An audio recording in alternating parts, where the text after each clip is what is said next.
Hi friends, இந்த வீடியோவில் பேப்பரும் கார்ட்போர்டும் யூஸ் பண்ணி ஈஸியாக ஒரு கிராஃப்ட் வந்து எப்படி பண்ணுறது அப்படின்னு தான் பார்க்க போகிறோம். ஸோ இந்த மாதிரி வீடியோஸ்லாம் தொடர்ந்து பார்க்க நம்ம சேனலை சப்ஸ்கிரைப் பண்ணி பெல் ஐக்கான் கிளிக் பண்ணி ஆல் நோட்டிஃபிகேஷன் கிளிக் பண்ணிக்கோங்க. அப்போ தான் வீடியோஸ்லாம் போஸ்ட் பண்ண உடனே உங்களுக்கு நோட்டிஃபிகேஷன் வரும். ஃபஸ்ட் வந்து பார்த்திங்கன்னா ஒரு கார்ட்போர்டு எடுத்திருக்கேன். இந்த மாதிரி ஒரு வேஸ்ட்டாக இருக்க கார்ட்போர்டு எடுத்துக்கோங்க. இதில் வந்து நான் ஒரு மீன் வரைய போகிறேன். ஸோ வந்து நீங்கள் பெருசாக ரெடி பண்ண போகிறீங்க அப்படின்னா பெரிய சைஸில் வரைஞ்சிக்கலாம், அல்லது சின்னதாக ரெடி பண்ண போகிறீங்கன்னா அதுக்கேற்ற மாதிரி பார்த்து சின்னதாக வரைஞ்சிக்கோங்க. நான் வந்து ஒரு மீடியம் சைஸில் ரெடி பண்ண போகிறேன். ஸோ அதுக்கேற்ற மாதிரி ஒரு மீன் வந்து வரைகிறேன். ஸோ இந்த மீனை வந்து வரைஞ்சிட்டு நம்ம தனியாக கட் பண்ணி எடுக்க போகிறோம். ஸோ இதில் வந்து பென்சில்ட்டு வரைகிறது அவ்வளோவா தெரியல. நான் வரைஞ்சிட்டு இதை வந்து கட் பண்ணிவிட்டு காட்டுறேன். அப்போ வந்து உங்களுக்கு தெளிவாக தெரியும். இப்போ இதை வந்து கட் பண்ணி எடுத்துட்டேன் பாருங்கள். ஸோ இந்த மாதிரி ஒரு மீன் வரைஞ்சிட்டு இதை வந்து கட் பண்ணி எடுத்துக்கோங்க. அடுத்து வந்து இந்த மீனுக்குள்ளே அதோட சரி பாதியாக ஒரு கோடு வரைஞ்சிட்டு அப்புறம் வந்து உள்ளே சின்ன சின்னதாக இந்த மாதிரி பிரித்து வரைஞ்சிக்கோங்க. இதில் வந்து நம்ம அந்த நடுவில் ஒரு கோடு வரைஞ்சிருக்கோம்ல, அதுக்கு மேலேயும் கீழேயும் வரைகிறது வந்து ஸ்ட்ரைட்டாக ஒரே கோடாக வரையாமல் கொஞ்சம் வளைவாக வரைஞ்சிக்கோங்க. அடுத்து அந்த பின்னாடி இருக்கிறதுலையுமே சரி பாதியாக ஒரு கோடு போட்டுட்டு அதுலேயும் மேலே ஒரு கோடு கீழே ஒரு கோடு வந்து வளைவாக இருக்கிற மாதிரி வரைஞ்சிக்கோங்க. இப்போ பார்க்கும்போது உங்களுக்கு ஓரளவுக்கு தெளிவாக தெரியும்னு நினைக்கிறேன். இதில் வந்து பார்த்திங்கன்னா நம்ம அப்படியே பேப்பர் கட் பண்ணி ஒட்டவும் செய்யலாம், அல்லது இந்த மாதிரி ஃபுல்லுமே ஃபெவிகால் அப்ளை பண்ணிக்கோங்க. அப்ளை பண்ணிவிட்டு அது மேலே வந்து நான் ஒயிட் பேப்பர் யூஸ் பண்ணி ஒட்ட போகிறேன். ஸோ நீங்கள் ஃபஸ்ட் டைமும் ஒயிட்டும் பிளாக்கும் சின்ன சின்னதாக கட் பண்ணி நம்ம வரைஞ்சோல அதில் வந்து ஒட்டலாம், அல்லது இந்த மாதிரி ஃபுல்லுமே ஃபெவிகால் அப்ளை பண்ணிவிட்டு ஒரே கலர் பேப்பர் பிளாக்கோ அல்லது ஒயிட்டோ ஏதாவது ஒன்று வந்து ஃபுல்லுமே ஒட்டிடுங்க. நான் வந்து இப்போ ஒயிட் பேப்பர் யூஸ் பண்ணி இது மேலே வந்து ஒட்டுறேன். ஒட்டிட்டு இதை விட கொஞ்சம் எக்ஸ்ட்ரா விட்டு அந்த ஒயிட் பேப்பரை வந்து கட் பண்ணி எடுத்துக்கோங்க. இதில் வந்து பார்த்திங்கன்னா நம்ம கரெக்டாக அதே ஷேப்புக்கு கட் பண்ணி எடுத்தோம் அப்படின்னா சைடில் வந்து அந்த கார்ட்போர்ட் தெரியும்.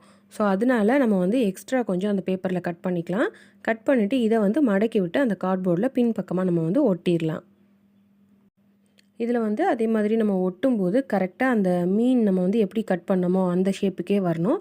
ஸோ அதனால் பார்த்து அதுக்கேற்ற மாதிரி அந்த பேப்பரை வந்து நல்லா வளைச்சி விட்டு ஒன்று போல் அந்த ஷேப் வர்ற மாதிரி பார்த்து ஒட்டிக்கோங்க. இப்போ பாருங்கள், அந்த ஒயிட் பேப்பரை வந்து மடக்கி ஒட்டியாச்சு. அடுத்து வந்து நம்ம ஃபஸ்ட்டு வரைஞ்சோம்ல, பென்சில் யூஸ் பண்ணி சரி பாதியாக ஒரு கோடு போட்டு மேலேயும் கீழேயும் பிரித்து சின்ன சின்னதாக இருக்கிற மாதிரி, ஸோ அந்த மாதிரி வரைஞ்சிக்கலாம். கோடு வந்து உள்ளே வரையும் போது கொஞ்சம் வளைவாக வரைஞ்சிக்கோங்க. ஸோ இதில் வந்து வரைஞ்சிட்டு இப்போ நம்ம பிளாக் கலர் பேப்பர் யூஸ் பண்ணி ஒட்ட போகிறோம். அதாவது ஃபுல்லும் ஒட்ட போகிறதில்ல, நம்ம சின்ன சின்னதாக பிரிச்சிருக்கோம்ல அதில் வந்து ஒன்று விட்டு ஒன்று பிளாக் கலரில் ஒட்ட போகிறோம். ஃபஸ்ட்டு வந்து கார்ட்போர்ட் மேலே வரைஞ்சிருந்தோம், நம்ம அதில் அப்படியே ஒட்டுறதா இருந்தால் பிளாக் கலரும் ஒயிட் கலரும் கட் பண்ணி ஒட்டணும். இப்போ வந்து நம்ம ஃபுல்லுமே ஒயிட் கலர் ஒட்டிட்டனால பிளாக் கலர் பேப்பர் மட்டும் ஒன்று விட்டு ஒன்று ஒட்டினா போதும். ஸோ மிச்ச இடத்துலலாம் ஆல்ரெடி நமக்கு ஒயிட் கலர் இருக்குது. ஸோ அதனால் நம்ம பிளாக் கலரில் நம்ம வரைஞ்ச ஷேப்புக்கு ஏற்ற மாதிரி கட் பண்ணி ஒட்டணும். இப்போ பாருங்கள், நான் வந்து ஃபஸ்ட்டு பீஸ் வந்து உங்களுக்கு பிளாக் கலரில் கட் பண்ணி காட்டுறேன். அந்த பேப்பரை வந்து அது மேலே வச்சு அதை அந்த சைடில் வந்து வளைவாக இருக்குல்ல அந்த இடத்த அழுத்தி விட்டிங்கன்னா கரெக்டாக அந்த ஷேப்புக்கு ஏற்ற மாதிரி நம்ம வந்து வரைஞ்சிடலாம். ஸோ வரைஞ்சிட்டு இதை வந்து கட் பண்ணி விட்டுக்கோங்க. கட் பண்ணிவிட்டு ஃபெவிகால் யூஸ் பண்ணி அப்படி நம்ம அது மேலே வந்து ஒட்டிடலாம். இப்போ வந்து நம்ம ஃபஸ்ட்டு பீஸ் வந்து ரெடி பண்ணியாச்சு. இதே மாதிரி நம்ம பிளாக்குன்னு எல்லா இடத்துலையுமே நான் நோட் பண்ணியிருக்கேன்ல, அதாவது ஒன்று விட்டு ஒன்று பிளாக் கலர் ஒட்டணும். ஸோ அந்த இடத்துல எல்லாமே நம்ம வரைஞ்சதுக்கு ஏற்ற மாதிரி பிளாக் கலர் பேப்பர் வந்து கட் பண்ணி ஒட்டணும்.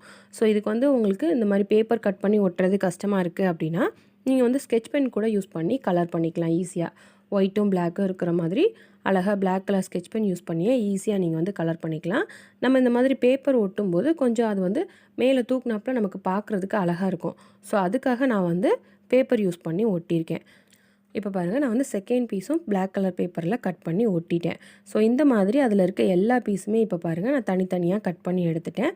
அது மேலே வச்சு அந்த ஷேப்புக்கு நீங்கள் வரைஞ்சி கட் பண்ணி எடுத்துக்கோங்க. ஸோ இப்போ இது எல்லாத்தையுமே நம்ம வந்து ஒட்டிடலாம். இப்போ பார்க்கும்போது உங்களுக்கு தெளிவாக தெரியும்னு நினைக்கிறேன். அழகாக ஒன்று விட்டு ஒன்று வந்து நம்ம பிளாக் கலரில் ஒட்டிடலாம்.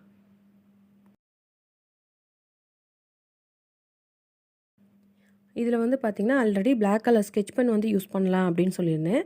அது மட்டும் இல்லாமல் நீங்கள் பிளாக் கலரில் செல்லோ டேப் வச்சுருந்தா கூட இந்த ஷேப்பில் வந்து நீங்கள் கட் பண்ணி கரெக்டாக அதில் ஃபில் ஆகிற மாதிரி கூட ஒட்டிக்கலாம். ஸோ நமக்கு வந்து பிளாக் அண்ட் ஒயிட் காம்பினேஷனில் வேணும்.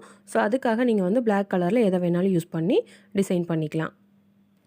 அடுத்து வந்து இதை ஒட்டிட்டு ஒரு 5 மினிட்ஸ் காய விட்டுருங்க. காஞ்சதுக்கப்புறமா இதை விட பெருசாக ரெக்டாங்கிள் ஷேப்பில் ஒரு அட்டை வந்து கட் பண்ணி எடுத்திருக்கேன்.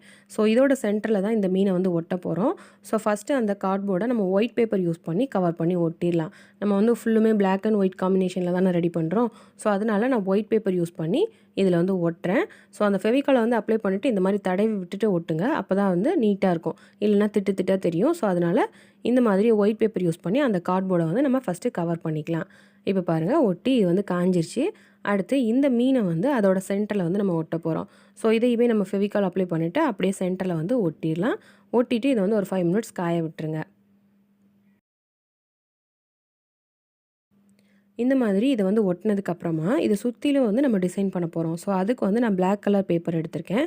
அல்லது நீங்கள் வந்து பிளாக் கலர் ஸ்கெட்ச் பென் கூட யூஸ் பண்ணலாம். அல்லது பிளாக் கலர் செல்லோ டேப் கூட யூஸ் பண்ணலாம். எதை வேணாலும் யூஸ் பண்ணி பிளாக் கலரில் நம்ம வந்து டிசைன் பண்ணிக்கலாம். நான் வந்து பிளாக் கலர் பேப்பர் தான் யூஸ் பண்ண போகிறேன். ஸோ இதில் வந்து சின்ன சைஸில் இந்த மாதிரி பீஸ் வந்து கட் பண்ணிக்கோங்க. மொத்தம் நமக்கு வந்து 8 பீஸ் தேவை. ஸோ அதனால் ஒரே மாதிரி ஒரே சைஸில் இருக்கிற மாதிரி 8 பீஸ் வந்து கட் பண்ணிக்கோங்க. கட் பண்ணிவிட்டு இதை வந்து இந்த மாதிரி நம்ம அரேஞ்ச் பண்ணிக்கலாம். கொஞ்சம் ஒயிட் தெரிகிற மாதிரி கேப் விட்டு இந்த பிளாக் கலர் பேப்பரை நம்ம வந்து அரேஞ்ச் பண்ணிவிட்டு இதை வந்து நம்ம அப்படியே இதில் ஒட்டிடலாம். இதில் வந்து நான் கொஞ்சம் நீல பீஸாக ஒரு சைடுக்கு வந்து 3 வர்ற மாதிரி ஒட்டியிருக்கேன்ல. நீங்கள் வந்து இன்னும் சின்னதாக வேணும்னா இந்த பீஸையே பாதியாக கட் பண்ணி இன்னுமே நடுவில் வந்து ஒயிட் கேப் வர்ற மாதிரி ஒட்டிக்கலாம். ஸோ உங்களோட சாய்ஸ் தான். இந்த மாதிரி ஒட்டிக்கலாம். அல்லது இன்னும் சின்ன பீஸாக கட் பண்ணி அந்த மாதிரி ஒட்டி கூட இதை வந்து நீங்கள் டிசைன் பண்ணிக்கலாம்.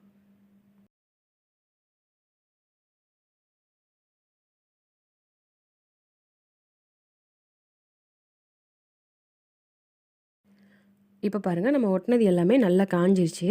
அழகாக ஈஸியாக பிளாக் அண்ட் ஒயிட் காம்பினேஷனில் ஒரு கிராஃப்ட் வந்து பண்ணியாச்சு. ஸோ இதோடையே நீங்கள் ஸ்டாப் பண்ணனாலும் பண்ணிக்கலாம். அல்லது இதில் வந்து நான் இன்னும் சின்னதாக ஒரு டிசைன் பண்ண போகிறேன். ஸோ அந்த மாதிரியும் நீங்கள் பண்ணிக்கலாம். ஸ்கெட்ச் பென் யூஸ் பண்ணி சின்ன மீன் இருக்கிற மாதிரி இதில் வந்து நான் வரைய போகிறேன். ஸோ இதுக்கு நீங்கள் கார்ட்போர்ட்லேயே ரெடி பண்ணி நம்ம ஃபஸ்ட்டு பண்ணோம்ல அதே மாதிரி கூட செஞ்சு கீழே ஒட்டிக்கலாம். அல்லது இந்த மாதிரி ஸ்ட்ரைட்டாக ஸ்கெட்ச் பென் யூஸ் பண்ணியே நீங்கள் வந்து வரைஞ்சிடலாம். நம்ம அதில் எப்படி உள்ளெல்லாம் சின்னதாக வரைஞ்சோமோ அதே மாதிரி இதுலேயுமே வரைஞ்சிட்டு அதில் வந்து நம்ம மேலே வந்து பிளாக் கலர் ஒட்டணும் ஃபஸ்ட்டில். இதில் வந்து கீழே வந்து பிளாக் கலரில் நான் வந்து கலர் பண்ணிக்கிறேன். ஸோ கொஞ்சம் மாற்றி அதில் பண்ணதுலலாம் பண்ணாமல் ஆப்போசிட்டில் இருக்கிறதுல நம்ம வந்து பண்ணிக்கலாம். ஸோ இந்த மாதிரி குட்டி மீன் வந்து கீழே ஒன்று வரைஞ்சிக்கலாம். வரைஞ்சிட்டு இதே மாதிரி அடுத்து சுற்றிலுமே நம்ம வந்து வரைஞ்சிக்கலாம். ஸோ நான் வந்து ஒரு 5 மீன் வந்து வரைய போகிறேன். ஸோ ஒவ்வொரு மீன்லேயும் ஒவ்வொரு மாதிரி கலர் பண்ணிக்கலாம். அதாவது ஒரு மீனில் வந்து கீழே வந்து பிளாக் பண்ணோன்னா ஒரு இதில் வந்து மேலே பண்ணி நம்ம ஸ்டார்ட் பண்ணிக்கலாம். ஸோ அந்த மாதிரி பார்க்கும்போது இன்னுமே பிளாக் அண்ட் ஒயிட் காம்பினேஷனில் பார்க்கும்போது அழகாக இருக்கும். ஸோ அதனால் இந்த மீனில் வந்து பார்த்திங்கன்னா மேலே வந்து பிளாக் கலரில் கலர் பண்ணிக்கிட்டேன். ஸோ இதே மாதிரி மேலே 2 வரைஞ்சிட்டு அப்புறம் சென்டரில் 1 வரைகிற மாதிரி குட்டி மீனாக ஒரு 5 மீன் வந்து வரைஞ்சிக்கிறேன். இதில் வந்து பார்த்திங்கன்னா சென்டரில் இருக்க மீனுமே நீங்கள் வந்து இந்த மாதிரி ஸ்கெட்ச் பென் யூஸ் பண்ணியே கூட வரையனாலும் வரைஞ்சிக்கலாம். இதில் வந்து நான் ஏன் கார்ட்போர்டு யூஸ் பண்ணியிருக்கேன் அப்படின்னா அப்போ தான் அது வந்து கொஞ்சம் எம்போஸ் ஆகி தெரியும். ஸோ பார்க்கும்போது இன்னும் அழகாக இருக்கும். ஸோ அதுக்காக தான் சென்டரில் இருக்க மீன் வந்து கார்ட்போர்டில் ரெடி பண்ணி ஒட்டியிருக்கேன். இப்போ பாருங்கள் குட்டியாக 5 மீன் வந்து சுற்றிலும் வரைஞ்சிட்டேன். ஸோ அவ்வளோதான், ஈஸியாக நம்ம வந்து ஒரு கிராஃப்ட் ரெடி பண்ணியாச்சு. இப்போ பின்னாடி வந்து ஒரு நூல் வந்து சின்னதாக ஒரு பீஸ் கட் பண்ணிவிட்டு அதை வந்து ஃபெவிகால் யூஸ் பண்ணி ஒட்டிட்டு அது மேலே வந்து ஒயிட் பேப்பர் சின்னதாக கட் பண்ணி சேர்த்து வச்சு ஒட்டிட்டேன். ஸோ இந்த மாதிரி ஒட்டும்போது நம்ம வந்து இதை ஆணியில் மாட்டிக்கலாம். இதை வந்து ஒட்டிட்டு அப்புறம் இந்த பின்னாடி இருக்க கார்ட்போர்ட் ஃபுல்லுமே கவர் பண்ணுறதுக்கு இன்னொரு ஒயிட் பேப்பர் யூஸ் பண்ணி ஒட்டிடுங்க. அந்த நூலை மட்டும் கரெக்டாக அந்த ஒயிட் பேப்பரில் சின்னதாக கட் பண்ணி விட்டு வெளியில் எடுத்து விட்டுருங்க. இப்போ பாருங்கள் நான் வந்து அந்த ஒயிட் பேப்பரை ஒட்டிட்டு அந்த நூலை வந்து வெளியில் எடுத்து விட்டுட்டேன். ஸோ இந்த மாதிரி ஒட்டும்போது இன்னுமே அது வந்து ஸ்ட்ராங்காக இருக்கும். இப்போ வந்து இதை ஆணியில் மாட்டி காட்டுறேன் பாருங்கள். ஸோ ஈஸியாக இந்த மாதிரி ஒரு கிராஃப்ட் வந்து நீங்களும் ட்ரை பண்ணி பார்க்கலாம். ஸோ இந்த வீடியோ உங்களுக்கு கண்டிப்பாக பிடிச்சிருக்கும்னு நினைக்கிறேன். பிடிச்சிருந்தா லைக் பண்ணுங்கள், உங்கள் ஃப்ரெண்ட்ஸ் அண்ட் ஃபேமிலிக்கு ஷேர் பண்ணுங்கள். இந்த வீடியோவில் நீங்கள் பார்த்த இந்த கிராஃப்ட் வந்து எப்படி இருக்குது அப்படின்னு மறக்காமல் கமெண்ட் பண்ணுங்கள். நீங்கள் இன்னும் நம்ம சேனலை சப்ஸ்கிரைப் பண்ணாமலே பார்த்துட்ருக்கீங்க அப்படின்னா சப்ஸ்கிரைப் பண்ணி பெல் ஐக்கான் கிளிக் பண்ணி ஆல் நோட்டிஃபிகேஷன் கிளிக் பண்ணிக்கோங்க. அப்போ தான் வீடியோஸ்லாம் போஸ்ட் பண்ண உடனே உங்களுக்கு நோட்டிஃபிகேஷன் வரும். நெக்ஸ்ட் கிராஃப்ட் வீடியோவில் பார்க்கலாம். தேங்க்யூ.